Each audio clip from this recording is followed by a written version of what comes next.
I'm curious.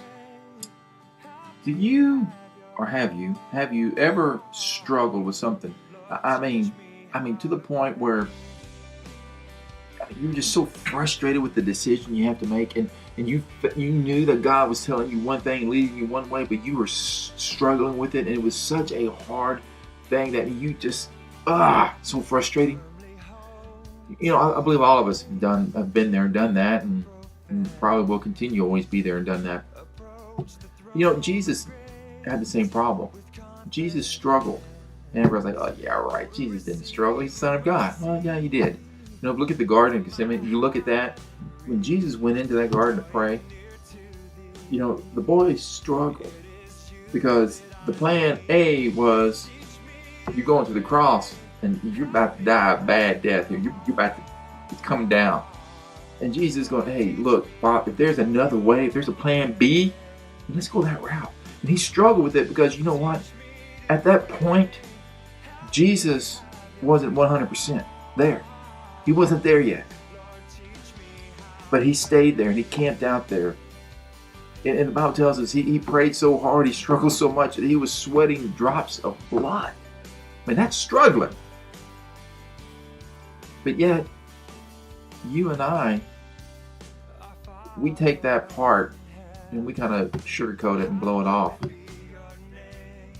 The disciples saw something in Jesus. They saw that he prayed differently than they did. And they came to him and said, Jesus, will you teach us how to pray? And you know what Jesus said. Jesus said, sure, come on, let me teach you. And what did he teach them? He taught them what we know as the Lord's Prayer. And he goes, you all know it. Our Father who art in heaven, hallowed be thy name. Thy kingdom come, thy will be done on earth as it is in heaven. Give us today our daily bread, and forgive us our trespasses as we forgive those who trespass against us. Woo, glory.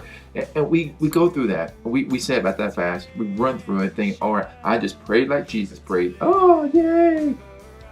There's so much more to that prayer. The first part is recognizing who you're speaking to. Yeah, okay, duh, we're talking to God. Yeah, but do you recognize that when you pray? Do you recognize who it is you're speaking to? Do you understand who it is? The creator of the universe. You're sitting down and you're talking to the creator of the universe. And a lot of us, when we enter that conversation and say, hey, what's up, dog? Well, we wouldn't do that if the president walked in or somebody very important walked in. We wouldn't go, hey, what's up, dog? And sound like a stupid idiot. No. We'd be very respectful. We would honor, we would recognize who they were. So when you start your prayers, do you recognize who it is you're speaking to? Understanding who it is? And a lot of us, we go, hey, Jesus, here I am, and boom, give him a list of stuff.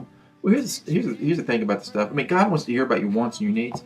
Here's the thing. He doesn't want you to spend a lot of time on your wants and needs. Why? He already knows. He's God. He already knows what you want and what you need. So don't camp out and spend a lot of time there. Let's move on. Well, the next part of that Lord's Prayer is moving on is it's about surrender. It's about something you and I don't like. It's about, God, your will be done, not mine. Your will be done in the area of my money. Your will be done in the area of my marriage. Your will be done in the area of my children. Your will be done in the area of my work, my life. Every area of my life, God, your will be done, not mine. Not what I want, but you want. A lot of us, we're not there.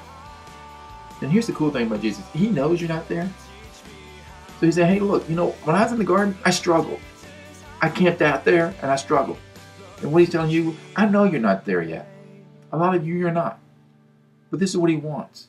He wants us to continue. He wants us to camp out there until we're at the point where we can surrender. You know what? You may run out of time.